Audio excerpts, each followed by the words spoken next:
புத்தக வெளியீடு என்ற பெயரில் துர்கா ஸ்டாலினும் மேடை ஏறி நடிக்க ஆரம்பித்து விட்டதாக அதிமுக பொதுச் செயலாளர் எடப்பாடி கே பழனிசாமி விமர்சித்துள்ளார்.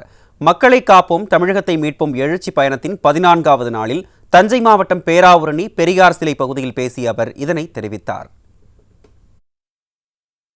நாடக நடிப்பதிலே வல்லவர் திரு ஸ்டாலின். அதோட திமுகவுடைய சாதனை என்ன? இன்னைக்கு உதயநிதி அவர்களை துணை முதலமைச்சர். அதுதான் இந்த 50 மாத கால திமுக ஆட்சியுடைய சாதனை. குடும்பத்தில் இருக்கிறவர்கள் அத்தனை பேரும் பொறுப்புக்கு வர வேணும். நீங்க பாருங்க, திமுக பாருங்க, திரு கருணாநிதி குடும்பத்தில் பாருங்க, திரு ஸ்டாலின், உதயநிதி ஸ்டாலின், திருமதி கனிமொழி, அப்புறம் தயாநிதி மாறன், இன்னும் எத்தனையோ பேர் இருக்கிறாங்க. இப்போ போதாதுக்கு துர்கா அம்மா வேற வந்துட்டாங்க. புஸ்தகத்தை வெளியிட்டு அந்த மேடை ஏறி பேச ஆரம்பிச்சுட்டாங்க. பேசும்போது சொல்றாங்க, பல்வேறு வேலைகள்லாம் விட்டு பல்வேறு பணிகள்லாம் விட்டு துணை முதலமைச்சர் உதயநிதி இந்த நிகழ்ச்சியில் பங்கு பெற்று விட்டார் என்று. என்ன நடிப்பு! அப்பாவோட அவருடைய அம்மா பயங்கர நடிப்பு நடிக்கிறாங்க. ஏங்க, புத்தக வெளியீட்டு விழாவுக்கு நிறைய வேலை இருக்குதான் உதயநிதிக்கு.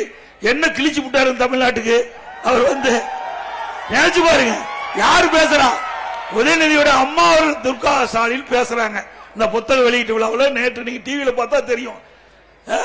அவருடைய மகன் திரு உதயநிதி அவர்கள் பல்வேறு வேலைகளுக்கு இடையில அந்த பணியெல்லாம் ஒதுக்கிவிட்டு எங்களுடைய புத்தக திறப்பு விழாவிலே கலந்து கொண்டதற்கு நாங்கள் நன்றிங்கிறாங்க.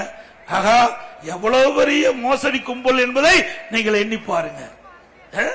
இவளுக்கு தான் இந்த கட்சி இருக்குது, இவளுக்கு தான் இந்த அரசாங்கம் இருக்குது. மக்களுக்காக இல்லை.